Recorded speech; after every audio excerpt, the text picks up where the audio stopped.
स्वागत है एनवेफ न्यूज पर। मैं हूं आपके साथ रोहित। तमिलनाडु के नए सीएम बने जोसेफ विजय चंद्रशेखर और पूर्व मुख्यमंत्री एमके स्टालिन आमने सामने आ गए, क्योंकि जोसेफ विजय ने शपथ लेने के दौरान ही डीएमके पर गंभीर आरोप लगा दिए, जो स्टालिन से बर्दाश्त नहीं हुआ, जिसके बाद स्टालिन ने तीखा पलटवार किया है और अब जोसेफ विजय चंद्रशेखर सीएम बनते ही बुरे फंस गए हैं। पूरा मामला क्या है, विस्तार से अगर जानना है तो बने रहिए इस वीडियो में। लगातार आपको बताएंगे कि क्यों स्टालिन और विजय आमने सामने।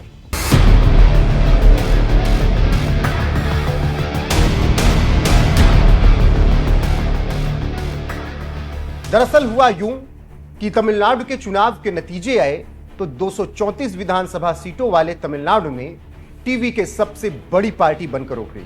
108 सीटें जोसेफ विजय की पार्टी टीवीको को मिली। अब 118 का बहुमत पार करना था तो कांग्रेस का साथ लिया गया और बाकी छोटी पार्टियों का साथ लिया गया, जिसके बाद बहुमत का आंकड़ा 118 से आगे जाकर 120 विधायकों का समर्थन लेकर जोसेफ विजय मुख्यमंत्री बन गए।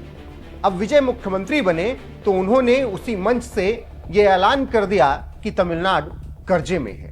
डीएमके की सरकार ने जनता के साथ धोखा किया और 10 लाख करोड़ का कर्जा तमिलनाडु के सिर पर रख दिया। अब यहां तक तो मामला शांत था। जोसेफ विजय सीएम पद की शपथ लेने के बाद पूर्व मुख्यमंत्री एमके स्टालिन से मुलाकात करने पहुंच गए। लगा कि लोकतंत्र की एक शानदार तस्वीर है कि मौजूदा मुख्यमंत्री पूर्व मुख्यमंत्री से मिलने पहुंचे, शॉल उड़ाया और दोनों के बीच अच्छी खासी बातचीत हुई। स्टालिन ने भी पहले ही कह रखा था कि विजय की 6 महीने की पहले जो सरकार रहेगी उस पर हम कुछ भी नहीं बोलेंगे। लेकिन जैसे ही जोसेफ विजय स्टालिन से मुलाकात करके निकले, बवाल मच गया। क्यों? क्योंकि सबसे पहले जोसेफ विजय ने एक बयान दिया था अपने शपथ के दौरान। जोसेफ विजय ने कहा था, मुझे आपको तमिलनाडु सरकार की मौजूदा स्थिति के बारे में बताना है। राज्य पर 10 लाख करोड़ रुपए से ज्यादा का कर्ज है और खजाना पूरी तरह खाली हो चुका है। जोसेफ विजय ने यह बयान देकर हलचल मचा दी। अब फिर इसके बाद सब को यह डर सताने लगा कि विजय ने जो वादे किए हैं क्या वो पूरा नहीं करेंगे, क्या इसी कर्ज का बहाना देकर वो अपनी बातों से मुकर जाएंगे। अब लोगों के बीच ये डर बैठता उससे पहले एमके स्टालिन ने मोर्चा संभाल लिया और एमके स्टालिन ने तुरंत जोसेफ विजय को जवाब दे दिया। एमके स्टालिन ने विजय का काला चिट्ठा खोल कर रख दिया। एमके स्टालिन ने विजय को जवाब देते हुए कहा, तुरंत यह कहना शुरू ना करें कि सरकार के पास धन नहीं है। धन है, आवश्यकता है उसे जनता तक पहुंचाने की इच्छा शक्ति और शासन करने की क्षमता की। 5 सालों में कोविड और बाढ़ जैसी कई समस्याओं और केंद्र सरकार की उपेक्षा के बावजूद हमने जनता के लिए अनगिनत कल्याणकारी योजनाएं लागू की। आपने अपने पहले भाषण में इस आरोप का जिक्र किया कि पिछली सरकार ने 10 लाख करोड़ रुपए का कर्ज छोड़ा है और सरकारी खजाना खाली कर दिया है। तो मैं आपको बता दूं कि तमिलनाडु का ऋण स्तर निर्धारित सीमा के भीतर है। हमने फरवरी के बजट में ही तमिलनाडु सरकार की वित्तीय हालत स्पष्ट कर दी थी। क्या आपको यह जानकारी नहीं थी? क्या आपने जनता से सिर्फ वादे किए थे? जिन लोगों ने आपको वोट दिया है उन्हें फिर से धोखा ना दें और मुद्दे को भटकाने की कोशिश ना करें। तो जो जोसेफ विजय कर्ज का बहाना लेकर अपनी बातों से मुकरने की कोशिश कर रहे थे, उनको एमके स्टालिन ने सीधा सा जवाब दे दिया और बता दिया कि तमिलनाडु पर कर्ज कितना है और अभी कितना और कर्ज तमिलनाडु ले सकता है। अब विजय जोसेफ ने जब ये बात कही कि खजाना खाली है तो उनके वादे याद आने लगे। चुनाव जीतने के लिए जोसेफ विजय ने एक से बढ़कर एक वादे किए थे, लेकिन अब खजाना खाली है तो वो कहां से भरपाई करेंगे, ये सबसे बड़ा सवाल है। तो सबसे पहले आप जान लीजिए कि जोसेफ विजय ने क्या कुछ वादे किए थे चुनाव प्रचार के दौरान। टीवीके का घोषणा पत्र क्या कुछ था, विजय ने क्या क्या वादे किए हैं।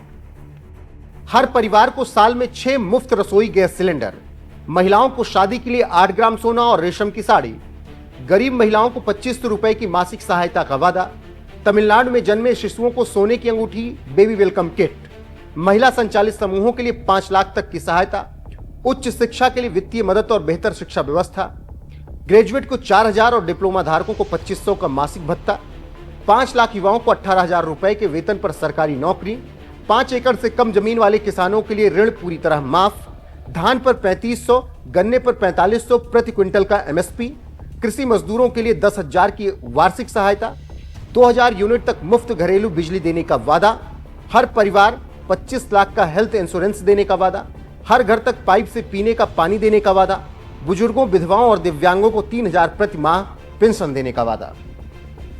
तो जोसेफ विजय ने ये तमाम वादे तमिलनाडु की जनता से किए और सीएम बनते ही उन्होंने बिजली 200 यूनिट फ्री कर दी है, वादा पूरा कर दिया है। महिलाओं की सुरक्षा के लिए उन्होंने एक टास्क फोर्स भी गठित कर दी है और इस तरीके से विजय काम की शुरुआत कर चुके हैं।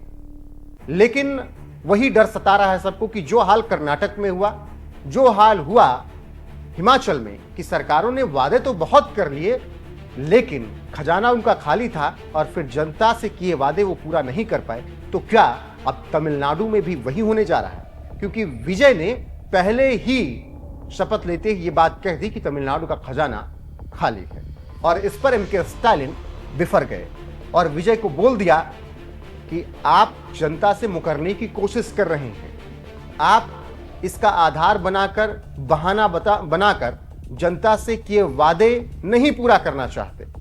अब जब बात कर्ज की आ ही गई है तो चलिए आपको बता देते हैं कि तमिलनाडु पर कितना कर्ज है। मार्च 2026 के अंत तक तमिलनाडु का कुल बकाया कर्ज लगभग 9,42,851 करोड़ होने का अनुमान है, यानी लगभग 10 लाख करोड़। राज्य का कर्ज जीएसडीपी अनुपात वर्तमान में 26.43% के आसपास है। 15वें वित्त आयोग ने इसके लिए 28.70 की ऊपरी सीमा तय की है, यानी राज्य अभी भी निर्धारित कर्ज सीमा के भीतर है। राज्य अपनी कुल राजस्व प्राप्ति का लगभग 21 से 22% हिस्सा केवल कर्ज के ब्याज भुगतान में खर्च कर रहा है। तो तमिलनाडु कुछ इस तरीके से कर्ज के बोझ तले दबा हुआ है। जो बात विजय कह रहे हैं कि 10 लाख करोड़ का कर्ज है वो सच है, लेकिन जो बात एमके स्टालिन कह रहे हैं वो भी सच है कि तमिलनाडु जितना कर्ज ले सकता है उसके भीतर ही वो कर्ज लिया हुआ है अभी तक, यानी अभी और कर्ज ले सकता है। लेकिन सबसे बड़ी बात यह है, जो कि डराने वाली बात है तमिलनाडु की जनता के लिए, कि जितना कमाई तमिलनाडु करता है, जितना राजस्व आता है, उसका 22% वो कर्ज उतारने में खर्च कर रहे हैं। यानी छोटे से उदाहरण से समझिए कि 100 रुपए तमिलनाडु कमाता है साल का, सरकार के पास 100 रुपए आते हैं, तो उस 100 रुपए में 22 रुपए का वो पहले कर्ज उतार रहे हैं, यानी 78 रुपए ही बच रहे हैं और उस 78 रुपए में ही सब कुछ तमिलनाडु सरकार को करना है। लेकिन तमिलनाडु सरकार अब भी कर्ज ले सकती है। तो चलिए आपको ये बताते हैं कि जोसेफ विजय अभी कितना कर्ज ले सकते हैं, क्योंकि उनको सरकार चलानी है, तमाम वादे किए हैं और कुछ वादे पूरे भी कर दिए हैं। तो कितना कर्ज तमिलनाडु यानी विजय जोसेफ ले सकते हैं, ये चलिए आपको बता देते हैं।